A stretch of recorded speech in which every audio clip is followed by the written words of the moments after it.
Well, good evening, everybody. I can hear myself. Can you all hear me? It's great. Cassie, do you want us to just say hello to everybody?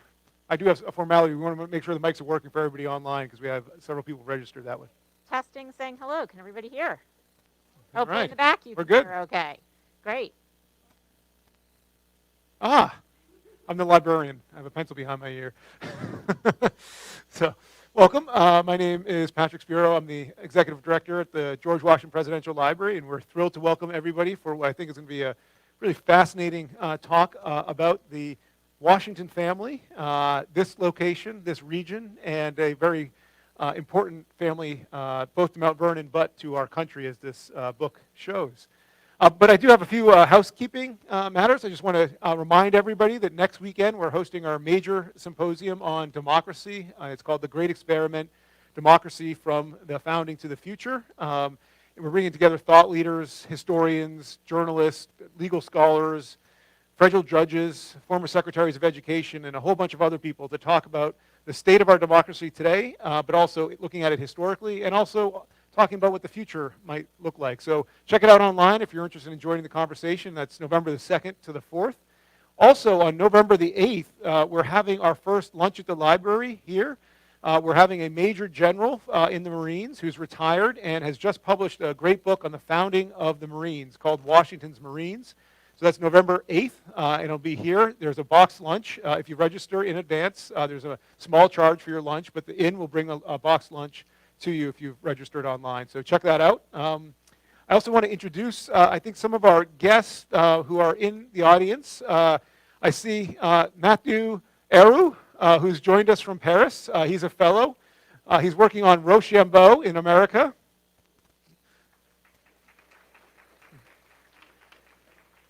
He's here for 2 weeks now, but he's going to spend some of the summer with us as well, and is also trying to retrace Rochambeau's own route. So I'm sure there's people in the audience here who might be able to share their own stories or knowledge with him, if not now, then in the summertime. And I also see Robert Paulette, who's a former fellow, and as he described it, he's in D.C. mopping up.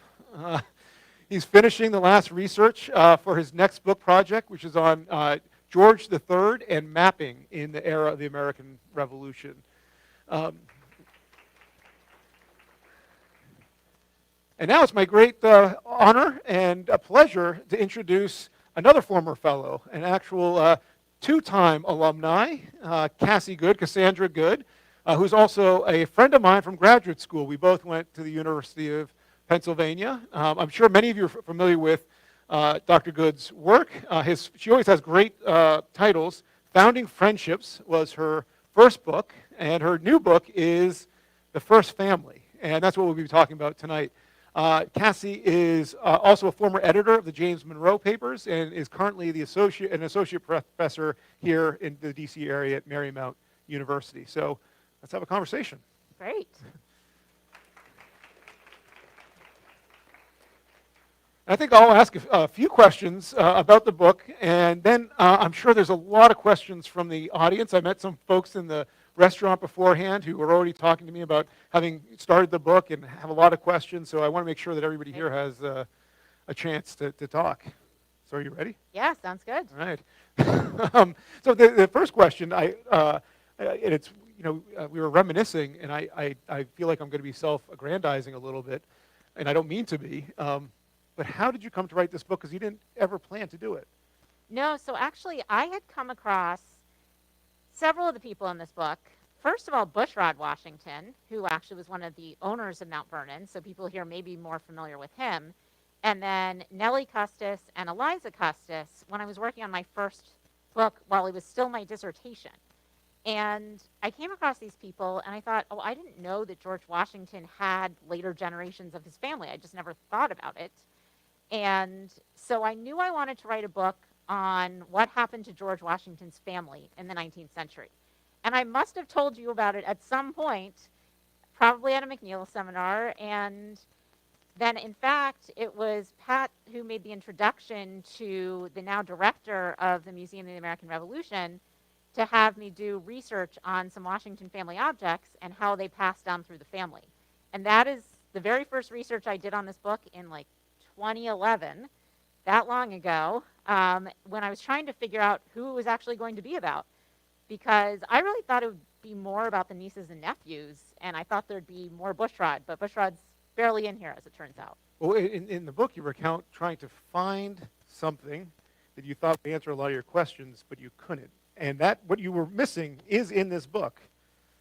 Right. I had assumed, okay, if he had surviving next generations, they must have been famous and there must be a book about them. And there wasn't. And there wasn't even a family tree that had both the Washingtons and the Custuses on it in a really comprehensive way. So when I had my first fellowship here, I was making these really messy family trees in like PowerPoint with little diagrams and hanging them on my wall. And people were coming in to check them because there just wasn't another good source. And this family reuses names a ton. So keeping track of their names. There's one generation with 3 Bushrod Washingtons, I think. So Yeah, I came here. I thought I knew a lot about Washington, but the family it remains something difficult to get straight in your head. yeah. But now there is a family tree if you need one in the front of your book. Yes. And we spent a lot of time on that because fitting, normally a family tree, you'd have a nice horizontal thing and then you can go down. In a book with this shape, it was a big challenge to figure out how to do it. Yeah. Now, do you now have it all worked out in your head? Like, could I quiz you on a name and you know exactly where it falls? I'm Not necessarily. They might.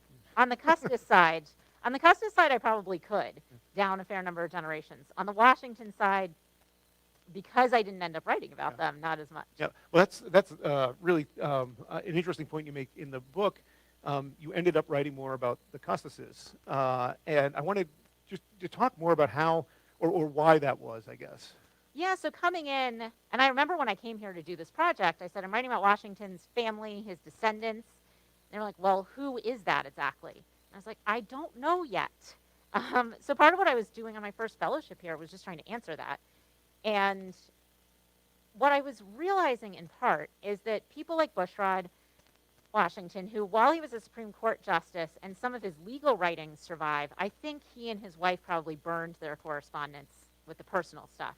And I found, he was annoyed by being at Mount Vernon in many ways and having tourists come here. He didn't really want to be identified as George Washington's nephew. He wanted to be his own person. And that was true of the other nieces and nephews, too. They weren't trying to be identified as Washington's relatives, even though they had the Washington last name. Whereas what I was seeing that was interesting with the Custuses is they were constantly reminding people who they were. And maybe it's because they didn't have the last name, but more of it is that, they saw there was something to gain out of this, and they sort of made a career out of being his family. Oh, it has some resonances. So you chose the title First Family. And one of the things that really comes out in the opening chapters is that how much Washington's life was surrounded by children. So I didn't know if you could just tell us a little bit more about all the children that were in Washington's life, from Martha, but all the way up to the 1780s and 90s. Right. So, it starts with when he marries Martha. She has 2 young children. I think they're 4 and 6 when Martha, is coming to the marriage with these children. And so he's a stepfather. He's not super involved in their lives at a young age, although with both Jackie, the stepson, and then later Wash, the step-grandson, when it comes to their education, he's going to be a lot more involved.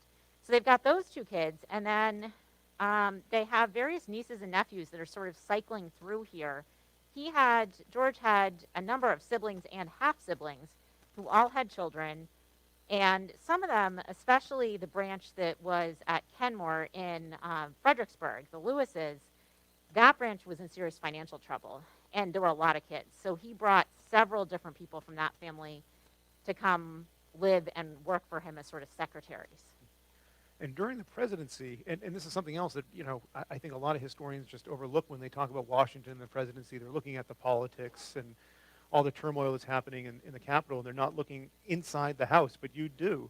Right. And even as in the presidency, he was also raising a family effectively. Can you tell us more about that? Well, and so Martha's 4 grandchildren, his step-grandchildren, are all born during the American Revolution. So it's during the war between 76 and 81 that they're all born. And then he is actually home for a little while at Mount Vernon in the 1780s. able to be more of a family man. And then when they go to New York and then Philadelphia, so they have adopted the two younger Custis children. So maybe I should lay out the Yeah. names here. And I just use their nicknames because it's faster. Eliza, confusing because she was Betsy before she got married, and then switched to Eliza. Patty, who marries Thomas Peter, Nellie, and Wash. And the younger two, Nellie and Wash, are the ones that George and Martha sort of unofficially adopted.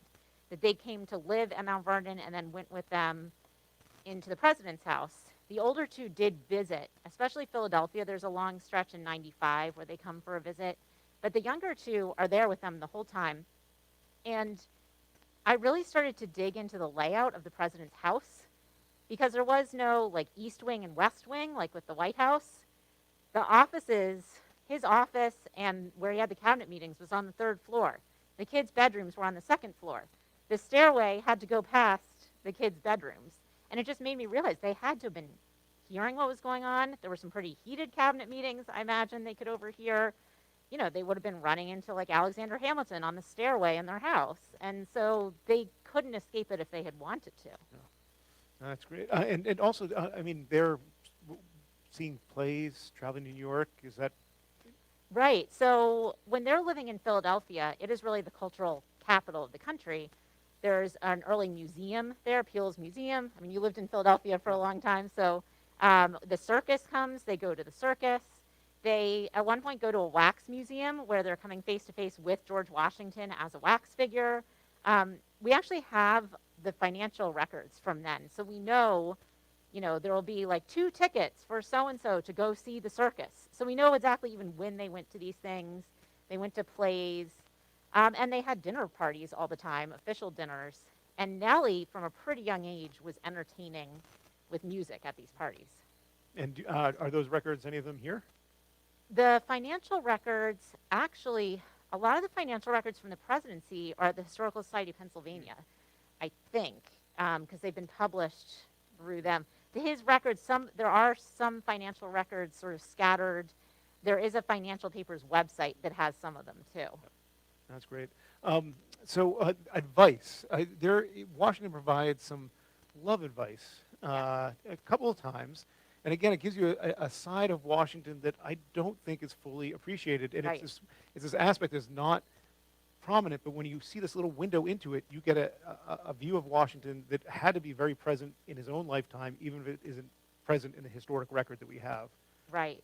Yeah, and we think of him as a sort of stern and serious figure. And we know from Nellie's accounts that, like, she could make him laugh. And, you know, even despite himself, sometimes, I think. But basically with both Eliza and Nellie, he's writing, giving them advice on who to marry.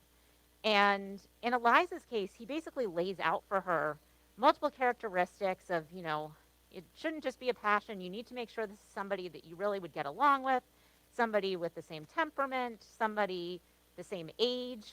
And by the time he's writing this, he doesn't even know that she's sort of secretly dating this guy who's 20 years older, also of a sort of fractious temperament.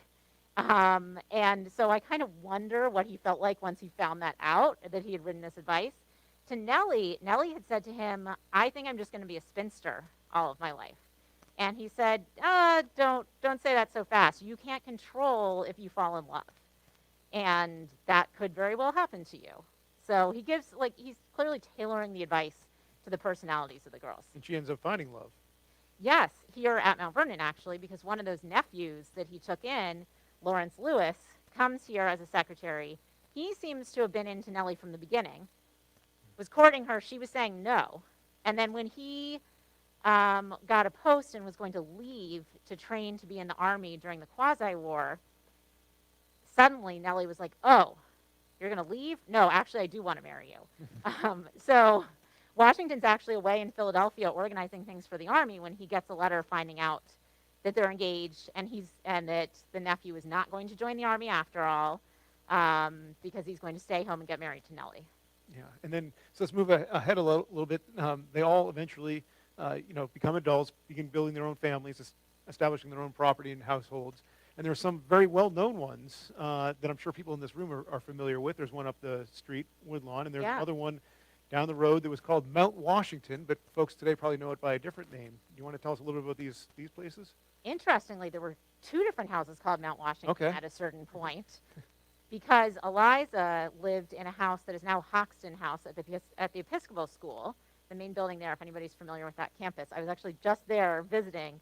But the one you're talking about becomes Arlington House, the house on top of Arlington Cemetery with the big columns that you can see from anywhere in the city. And that when you get close up, you realize the columns are painted and they're not real stone. And people at the time sort of got up there and were like, oh, this is not that impressive close up. And what was life like? I mean, did Mount Vernon influence how they developed these properties at all? Yeah, I mean, the house structure at this point, if you look at Arlington House, what's now Hoxton House, Woodlawn, and then Tudor Place in Georgetown, they're all this sort of main building with the door, the 5 windows, slight wing, and then outbuilding on either side. All of the houses are like that. And the kids, what they would do is they'd live in the smaller side wing while the main part was being built. And at Arlington House, they didn't finish building the main part until like 1818. So they're living in pretty small quarters with many of the things from Mount Vernon, from the house, stuffed into one little wing. Yeah. So 1818, we've passed over the War of 1812, which is a fascinating part of this book for a number of different reasons. One of them is that we could describe the first family as also a multi-partisan family of sorts. So can you talk about, there are different political affiliations and how that manifested itself during this war? There was also not only a war against Great Britain, but in some respects tearing the country apart itself. Yeah, I mean, I think we don't appreciate, I mean, most people don't think about the War of 1812 much at all, right? They don't know much about this war. Some people from this area might know more, but it tears the family apart, and it tears especially like New England from other parts of the country. But from the beginning, Nellie clearly identifies as a Federalist from very early on. That makes sense. That's what she's learning in the home. Wash is a Federalist, never quite as sort of high Federalist as Nellie. Patty is probably the most extreme end of, if the Federalists were more pro-British, she was actually sort of an Anglophile. During the War of 1812, she watched the burning of the city from her house in Georgetown in 1814, goes down on horseback, meets the troops, says how nice they are. She learns these are Wellington's men that have come here. And when she has a baby in January, she names the baby Britannia Wellington. So that is how pro-British, high Federalist Patty Peter was. I mean, this is, I have trouble imagining what George Washington would have thought of this. Like, I can't imagine. Yeah, I don't think he would have been thrilled. So Eliza is the only one in the family that's a Democratic Republican. She's actually really good friends with Aaron Burr. And if you look at the letter he writes to his daughter before the duel with Hamilton in case he dies, the last thing he says is, tell Mrs. Custis hello. So she's sort of in these big circles, especially in the early, like right when the capital moves to Washington in 1800, her house is sort of gathering place of congressmen. Yeah, and the only person to die in Washington, D.C. during this battle is who? And what's that story? Right. So this is sort of a crazy story that I came across in the research for this, and partially also while I was working on the Monroe Papers, because we were doing the War of 1812 volumes for the Monroe Papers while I was working on this book. And there was a nephew, great-nephew of George Washington's, named John Lewis, who had been, and this is from the Lewises at Kenmore in Fredericksburg, he had been impressed into the British Army along with his brother, and that was a scandal in itself. There was like a speech in Congress, like how dare they, capture Washington's relatives. They get out. He joins probably the Navy and then seems to have gotten kicked out probably for being drunk. And then the night that the British invade Washington, he's drunk, gets on horseback, rides through the city waving his sword at the British. And the British are under instructions not to harm any civilians, but this guy's waving a sword at them. So they shoot him and he falls and dies in the street. And the Democratic Republicans were like, how dare they kill Washington's relative? And the Federalist newspaper says, I don't think they asked who his ancestor was when he was like riding on horseback waving a sword at them. But so he is the only civilian killed in Washington during the burning. Yeah.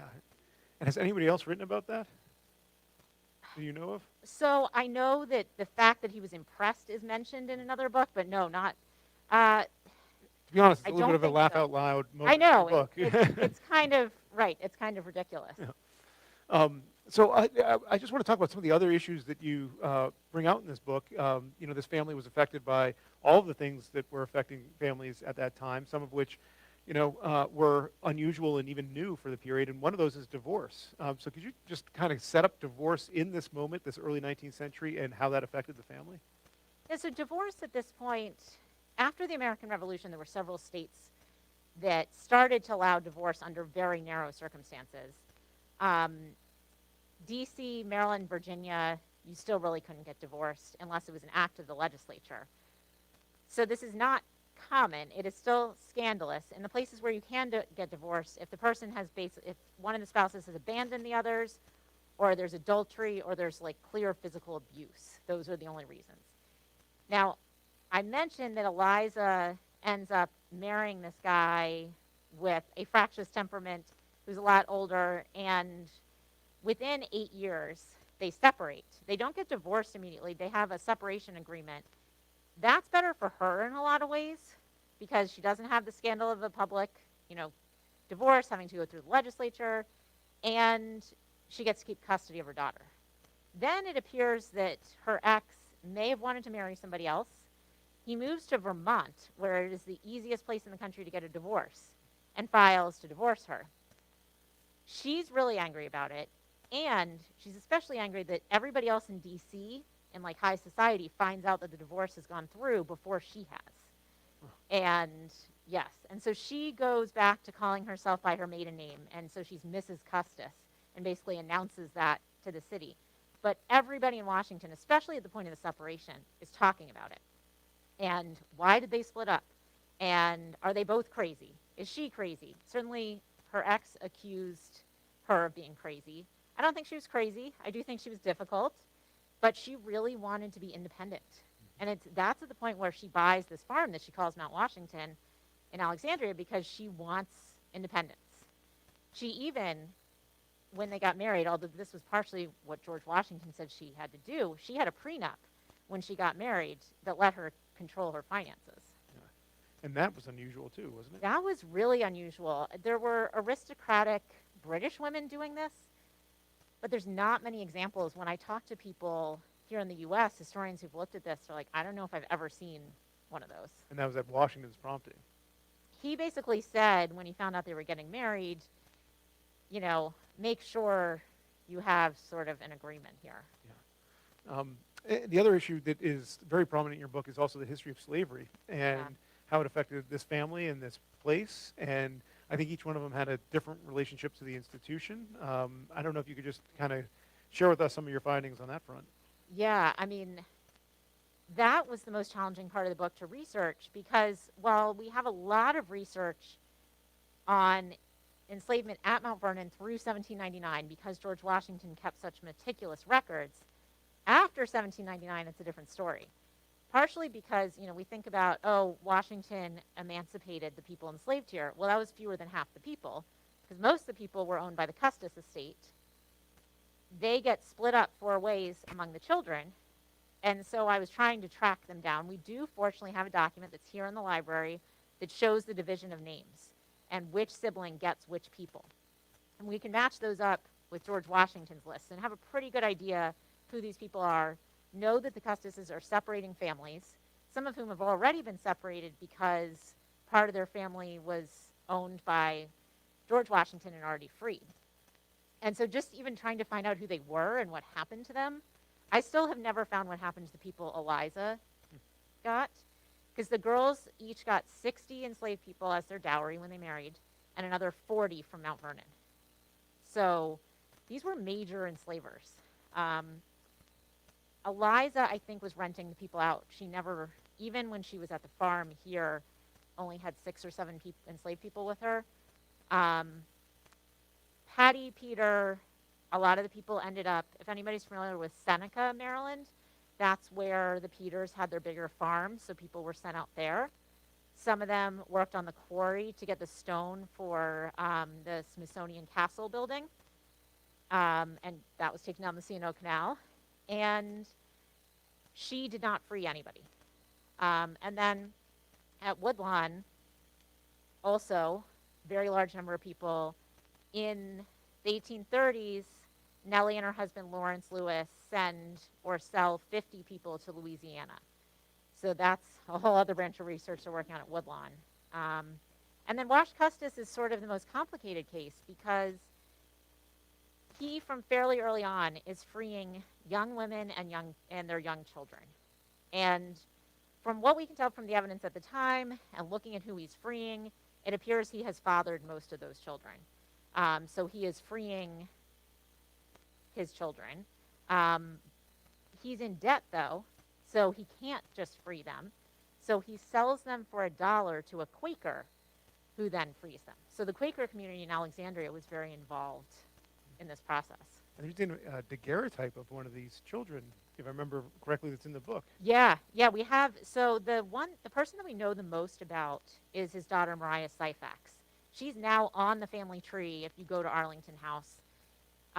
Wash Custis gave her 17 acres of land, and she married Charles Syphax, who remained enslaved until Wash's death, but Mariah and then their children were free and living in a house sort of next to the estate. And she actually was interviewed as an old woman and said, he told me to my face he was my father. So we have that source. There are descendants today, actually, who were involved at Mount Vernon and at Arlington. And I was lucky enough to get to meet and talk to them. But yeah, we actually have a photograph of her. There's photographs of several people from Arlington House, actually, because they live long enough to the invention of photography. Yeah. And now, where Lafayette, 1824, so next year is the 200th anniversary of Lafayette visiting the United States. Lafayette was, of course, almost another family member of Washington's, right. Kind of, some people compare him to being an adopted son, close confidant. So his return to the United States is also an opportunity for the family to meet him. They've made, I don't know if you want to recount that story. Yeah, they had met Lafayette as children when he was here during the war, so they're pretty young. And then actually Lafayette's son, George Washington Lafayette, came and lived with the Washingtons in the late 1790s for a little while to escape the French Revolution. And there were actually rumors that he and Nellie were going to get married, which she was like, no, he's like a brother. That was actually, I came across her writing about friendships between men and women, came across that correspondence, in the first book where she's talking about that. So both Lafayette and his son come back to visit all these years later. The Custises have sort of been out of the spotlight for a while. They go through a rough patch of years where, A, they are not really friends with the Monroes, the presidential administration, who have a pretty tight, small social circle. And B, they have just gone through, all of them lose children in this period. Young, teenage children. So it's a really hard time in the family. Then when Lafayette comes back, it's this chance to get into the limelight again. And they're clearly positioning themselves to end up in the newspaper stories about Lafayette's visit. And Nellie goes up to New York so that she sees him as soon as he gets there. And there's these crowds watching Nellie see him for the first time and then sit at the theater holding hands with him. And then Lafayette comes and visits here. He visits all of the kids' houses, in some cases multiple times. And Nellie reconnects with George Washington Lafayette. And while I don't know that anything, and I assume nothing sort of physical did happen, seems to have fallen in love with him as an older woman at this point and is writing him these extremely long letters after he goes back to France for several years, which are great sources of information for us. But this really brings them back into the spotlight because of how famous Lafayette is. Yeah, and Lafayette is also the rise of Andrew Jackson. Jackson is, of course, in some ways the next great general turned politician turned president. And if I remember right, Jackson first visited Mount Vernon in 1815. So the first family had met him and hosted him, and would love to hear what their first reaction was to him, which was, as you note in the book, not maybe what you would expect, and then what they thought of him as president. Yeah, I mean, these are Federalists, right, who by all rights should not like Andrew Jackson, besides maybe Eliza, who's the Democratic Republican. But they meet him after his victory at the Battle of New Orleans, which is what makes him famous. And they all loved military heroes because of who their grandfather was. And so it seems that they liked him from the beginning. And in fact, Lafayette was here when the election went to the House of Representatives in 1824 between John Quincy Adams and Andrew Jackson. And Nellie and her daughter are really exercised and upset that Jackson doesn't get to be president. And then when he is president, they're like publicly giving him these gifts of Washington relics, probably to try and get into the news in part. And they think he is great. And it's bizarre because policy-wise, they really shouldn't agree with any of his positions. They're basically elitists. Patty, I don't think, ever was a big fan of his. But the rest of them are all on board with Andrew Jackson. And then there's the next great general president, Zachary Taylor. Right. I mean, Zachary Taylor is somebody who, A, he doesn't live through his presidency, so we don't hear that much. But, I mean, he was nominated by the Whigs because he was a cipher, because he had no political positions. He had always been a general. And it was even remarked at the time that he had never voted. I did learn researching this. The reason he never voted is absentee voting didn't exist. And so soldiers basically couldn't vote while they were traveling. So it wasn't all his fault that he hadn't voted. But they love him. And in fact, they're out, Wash Custis is out giving stump speeches for him. And it makes the news that Zachary Taylor is the first president that Wash Custis can ever vote for. Because, which is a little complicated, but Arlington was part of Washington, D.C. You couldn't vote for president in Washington, D.C. at this time. It was retroceded to Virginia in 1846. So 48 was the first presidential election. I remember being here during my fellowship when I started finding these stories, like, you know, his maiden vote is for Zachary Taylor, and it's, you know, Washington's legacy. And Nellie talked about Zachary Taylor like the second coming of George Washington, which is strange, but that's how she felt about it. Yeah. So by this point, I mean, this family now, it's the 1850s. They've now lived a full life. So in just the broadest sense, how would you describe their life or their lives? I mean, there's 4 of them. Were they prominent in the community? Did people, or were they self-promoting? You kind of implied as much, but how did they make ends meet? Did they struggle? Just what was how would you describe their lives in general? Yeah, I mean, I think I said at the beginning, they're basically making a career out of being George Washington's family. That is not a lucrative career necessarily, although Wash Custis does make some money off of historical plays. He writes that sometimes have Washington in them. They also have like one of the earliest black Sambo characters of any American theater and some of the earliest Indian plays. But most of the time, they're making most of their money off of enslaved people and their labor. And Wash Custis is never in great shape financially. The Lewises aren't. The Peters do better. Eliza seems perpetually out of money. So really what they're getting out of this is social power, I think. They want to be well known. Whether they are well respected is another story. There's definitely newspaper articles making fun of Wash Custis at various points in his life. They call him ridiculous. But there's other people where he's very popular. He opens up, there's a spring down by the bottom of the hill at Arlington Cemetery, what was his plantation, and he builds like a picnic and dance shelter there. He goes down and plays music for people. He has his enslaved people bring refreshments down. So he has that sort of popular side too. So yeah, I think their whole lives are built around being known as Washington's family. They don't have any notable successes in their lives. They don't have, I think they believe they have political power and influence. The amount they actually have may not be a whole lot. But I also think that their sort of trajectory, as I say in the book, follows sort of what's happening in America, especially on the sort of divisions over slavery and the sort of failure in a lot of ways to live up to the ideals of George Washington and his generation. Yeah, I was actually going to ask you about the subtitle, which is The Making of America. And maybe you could just talk a little bit more about that, about how this, looking at this family actually helps us think about the making of America and what you meant by that phrase, the making of America. Yeah, it's interesting because I spent a lot of time thinking about what is it that this family is actually doing. And I do think that they're very representative of this trajectory we see from these great ideals of the founding, all men are created equal, the belief by people of Washington's generation that slavery is going to die out, uh, a hope that the Union is going to survive. And then, by the end of their lives, we're getting to Civil War. All of the siblings basically had become pretty much pro-slavery, and perpetuated that institution. They have not done much public service, which was part of the ideals of the founding generation. They've mostly been serving themselves. And then, of course, the Union breaks apart, and it's partially Wash's son-in-law, Robert E. Lee, who is at the center of that. You anticipated my next question, which is where Robert E. Lee fit into this. So I'll ask you another one, which is my last question before we turn it over to the audience. So we haven't talked much about this place, Mount Vernon.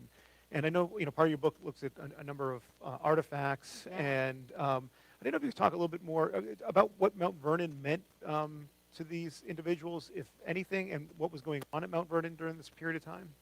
Yeah, it was actually really painful for Wash and Nellie to leave Mount Vernon because they were still living here at the point that Martha died. Nellie and her husband were living here with her young baby while they were starting to build their house. Wash was still young enough that he was still living here. And supposedly when Bushrod Washington, who inherits the estate, shows up, they're really rude to him. And what Bushrod inherits is just the house. All the stuff in it, by the terms of Martha's will, go up for sale. And the Augustus buy almost all of it. So the house is empty. I mean, they're selling things down to water pails. So everything is sold. The house, Bushrod has a few objects, so there are still people coming here as a sort of pilgrimage. Sometimes Nellie, living the closest, was friendly with Bushrod Washington, would bring people over here, also knew the subsequent owners, and was sometimes here. But I think that it made her sad to be able to see Mount Vernon from her house, which she could. You can almost see it now. It made her sad to leave. She talked about, that it was partially just missing George and Martha, but missing being here. And the house sort of deteriorates over time. Bushrod has to borrow money to try and keep it running from the beginning. None of the people here afterwards were great managers of the farm, and so while it has the labor of many enslaved people to, for free, produce things for them, it's not a productive estate financially, and so the house really is falling into disrepair. And it's really at the end of this period where the last private owner, John Augustus Washington III, sells the property to the Mount Vernon Ladies Association, and it's only after they take over that they start buying back the objects from the descendants of the Augustus's mostly. Yeah, that's great. Thank you for telling us that story. And I think we can now turn it over to the audience for questions. Do you want to call in people? Or? Yeah. Oh, right. Yeah. Why do you think Martha Washington had everything auctioned off when she died in 1802? So by the terms of her will, she was trying to raise money for two of her nephews for their education. So it was a way to have cash, because a lot of these people just didn't have a lot of cash. And I assume that she knew that the grandkids would buy a lot of the stuff. She also gave in her will certain objects to certain grandchildren. Wash, being the male descendant, gets all the sort of family silver, and Nellie gets a bunch of objects too in the will. Less so, Eliza and Patty already are sort of in established homes at that point.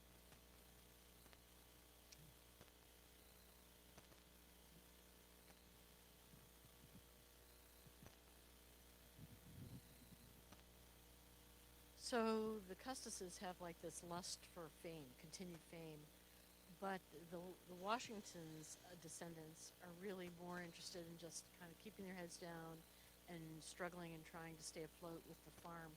Could you talk a little bit more about what their experience was, or were you able to get much more information about what their experience was?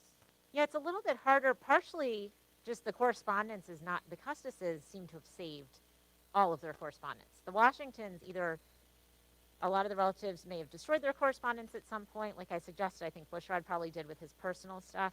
Maybe they weren't writing as many letters. There's some stuff from John Augustus Washington III, some interesting correspondence with his wife and their family. But again, he never knew George Washington, of course. He was too young. And a lot of it is just sort of private personal affairs that are typical of a Northern Virginia family at this time. And so there was sort of nothing remarkable or notable in a lot of the correspondence. Now, Bushrod, there is a new biography of Bushrod Washington written by somebody who also was a fellow here at one point. And it's focused more on his legal career because that's the papers we have. But I mean, when Bushrod died, his obituary didn't even mention he was related to George Washington. So people did know who the Washingtons were, although I talk at the end of the book about the dedication of the Washington Monument towards the end of the 19th century, and they're having to look up who are the descendants. They've forgotten about the Custises completely, and they're just finding people with the last name Washington. And a lot of them were living not too far from Harper's Ferry, because there was land that they inherited that Washington owned. So actually, I think the largest concentration of Washington graves, Adam is not, I think this is true, yes, is in Charlestown, West Virginia, because that's where a bunch of them ended up.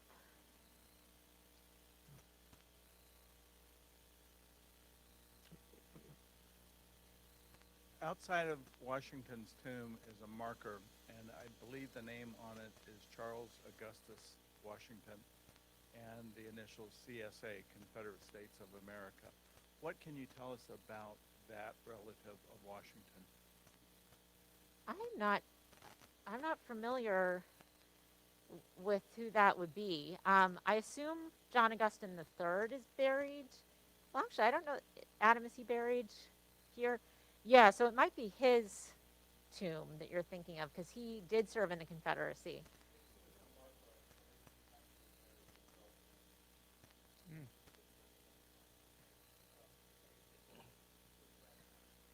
So right, so the marker, and in fact, John Augustus Washington III, the last private owner, he no longer owned Mount Vernon at the time of the war, but he was actually serving as a scout for Robert E. Lee and was killed very early in the war, which is really, it was very sad because he left a lot of young children. And then most of the Custis family's grandchildren fought for the Confederacy. So I was able to track most of them down and find that they were fighting for the Confederacy, including actually one on the Peter wing who was hung as a Confederate spy, and his hanging's on the cover of one of the magazines at the time. Oh, wow. A photograph or a... Not a photograph, fortunately. Oh, there's a mic Yeah, coming we've come to to you. you. Yep.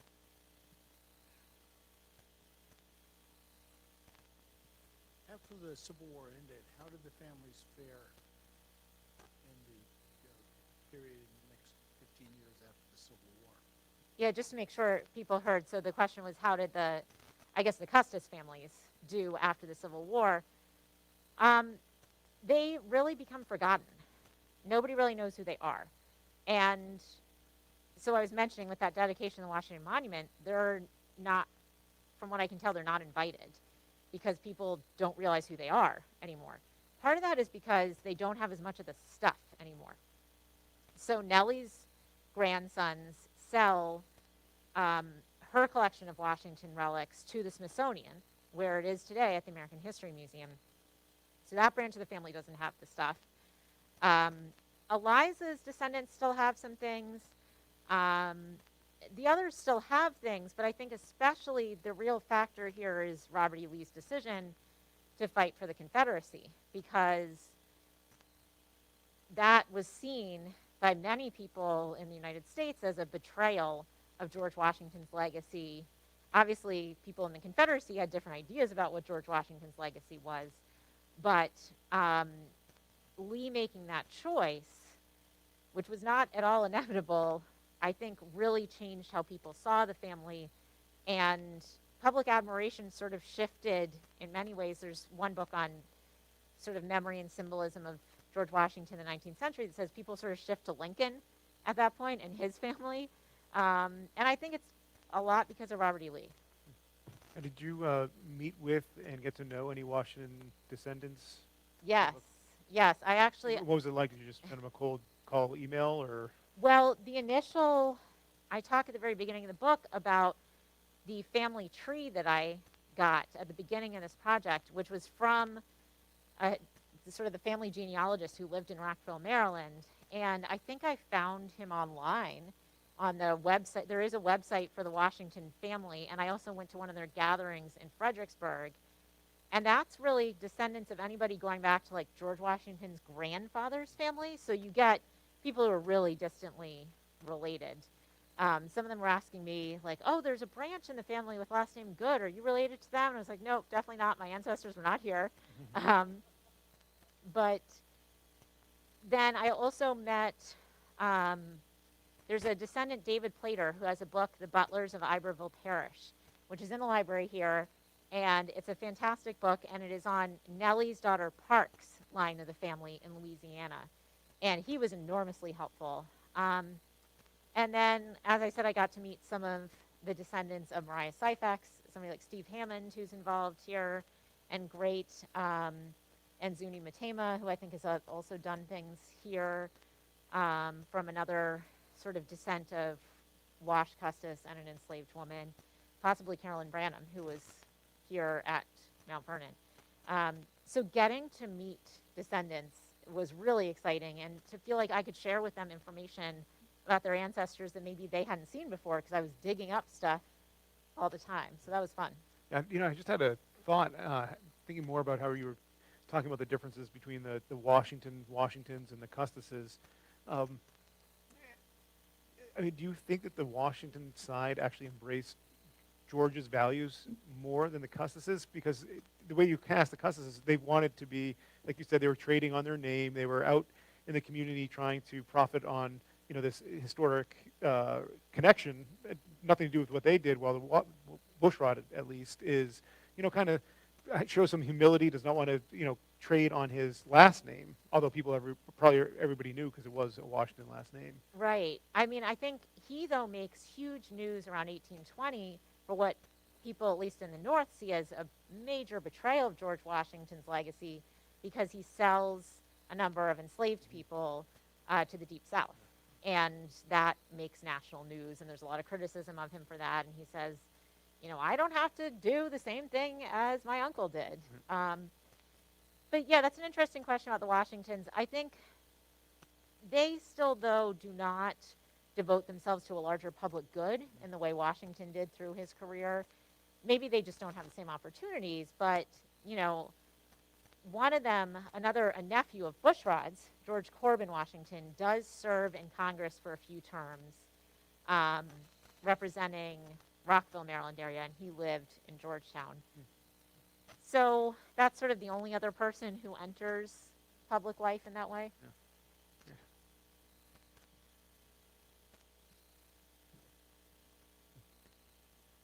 Yeah. All right. So I have been studying the Washingtons and the Custis family for maybe 6 or 7 years now. One thing that I've learned from your book that I didn't even think of was William Costin, right? Right. And I just found that to be very interesting about how I'm not exactly sure what happened, but was he freed by Wash? And why did he free William Costin? Did he know that that could potentially be his half-brother? Yeah, this is an important question that we didn't get to, which is that there was probably a fifth half-sibling of the Custises named William Costin. From piecing together a lot of evidence carefully over many years, triangulating lots of things, working with the staff here, and Mary Thompson, the emeritus historian, had some great files I was able to work from. I've worked with Adam Irby on Costin's descendants some. It does appear that this was Jackie Custis's son by an enslaved woman, probably on one of his Tidewater estates. And from what I can surmise, he, his mother, and then his half-siblings were part of Eliza Custis's dowry. And Eliza's husband is the one who frees them very soon after Martha Washington dies, which I think is telling because they had owned them at that point, that means for about 6 years. It may be that Martha would not have approved of that, but then later William Costin meets Delphi Judge, the sister of Ona Judge, from the book Never Caught, and marries her, and then Thomas Law later frees Delphi Judge Costin and their children. And so William Costin, the interesting thing with him is that he becomes much more respected and esteemed in Washington in many ways than I think the Custises ever were. He works for the Bank of Washington, owns multiple houses. He's never wealthy at the level the Custises are. He does loan a couple of them money at some points and is still running errands for them, and they are still close with him. And it's clear that the families are staying in touch. And, you know, when he dies, John Quincy Adams actually mentions him in a speech about why black people in D.C. should be able to vote, saying, you know, look how much you respected this guy, William Costin. He had just passed away. They had all gone to his funeral. You know, why shouldn't this person be able to vote? And he also files a sort of early civil rights case in the 1820s. So yeah, in some ways, he's sort of following Washington's legacy more than the Custises. That's great. I saw a question up here. Yep.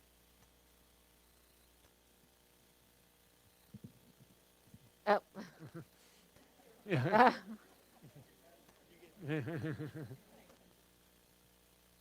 So your answer is going to have conjecture and speculation, but as I was listening to you talking about the letters written among the Custises, and then, you know, every historical account relies on letters. In 50 years from now, our president will be a digital native, and most correspondence will be texts and emails. How do you think historians are going to be able to handle that? That's interesting. I've seen some discussion about this, and actually there was just an article in the latest issue of the American Historical Association's newspaper by somebody at the State Department on their use of AI. I was going to say the answer to everything today is AI. I mean, I hate that that's the answer, but I think that AI will probably do a lot of the initial sorting of things because the volume of material is so huge. What this article was saying is that the records just going from George W. Bush to Obama got so much bigger because of the digital records. And so being able to process data and use things like AI, I think, are part of what historians are going to have to learn how to do. It's going to be different, but just given the volume of material, I mean, even the way, if you think about newspapers have mostly been digitized from early America. We keyword search newspapers, and there's new kinds of research we can do because we can do that now and do it much more efficiently. So there are positives to it. Yeah, and to actually flip that question, there was the AHA president several years ago gave his presidential address, and I forget the exact title, but it was something called Peak Documents or Peak History or something along those lines. But his premise was that when you're looking at early American history or even history that's even, you know, predates that by centuries even, Roman history, that most of the documents probably have been sourced and looked at. And so is there a new approach to the past? And one of the things he's argued is that DNA, genealogical research, even environmental research into temperatures that can help you understand changes that are happening in society is a new way that historians, rather than being bound just by documents, you can actually use new scientific techniques to ask questions and still be a historian. So with that in mind, I was going to follow up on the question. I mean, is there any DNA research that you think should be done that might answer some questions about the genealogy of Jackie or of Wash? That's a complicated question. I'm sort of looking at some of my staff friends here. There are limitations to what the DNA can tell us at this point because you can get like down to a male family member, but I think in the case of Wash Custis, there are some efforts among the black descendants to try and get DNA, but it also has to be from the exact right line. I have not been able to locate yet Costin descendants, but again, I'm not sure how well we could actually tie it yet. I know that they're able to get DNA from things they couldn't even a few years ago, like you don't have to have the root of the hair anymore to do it. I hope at some point we get to the point where the technology is there that we can look at some of this information and actually have that. There is one descendant of one of Patty Peters' sons. We don't know which of the two, but we know from DNA that there is a confirmed black descendant in her line through DNA. That's the one we know with DNA. Any more questions?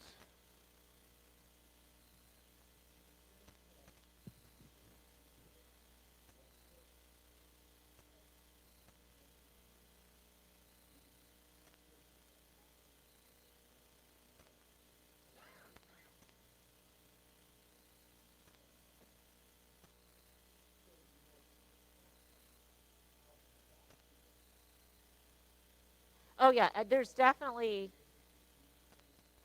For the online folks, could you try and Right. So the question is, you know, what we're losing by the fact that people don't write these long letters anymore, reflecting and sharing their thoughts. I mean, we would really need like people's text conversations or even recordings of their phone conversations, because part of why these letters exist is that if people were separated, that's the only way they could communicate. Once that was no longer the case, and once it was cheap to call long distance, I think that's the point where we start losing some of that information. Not as many people keep diaries anymore, although I can imagine people looking at like, you know, web blog diaries from the early 2000s that a lot of teenagers and young adults were keeping as interesting sources. I mean, thank goodness for the Internet Archive that has been archiving these old websites, and you can actually see the things people were writing and sometimes doing the kind of reflecting you're talking about in letters online. Yeah, and actually to play the contrarian a little bit more, I could argue that the real loss of documentation was more with the use of the phone in the 1980s, 1970s, 1960s. Now, at least with the text messaging, I mean, I don't know about you, but more often people are communicating via text than they are even by phone now. So there's also been it isn't as in-depth as letter writing used to be in the 18th century or even in our own lives, but the telephone really was the real destroyer of documentation, I think. That was a bad note to end on. But you've shown what we can do with the shards we have from the 18th century. Yeah, there we go. But thank you, Cassie. Her book is available for sale there, and I think you're going to sign books Yep, for those I'll that be up want. here signing. Yeah. So thank you again. All right, thank you.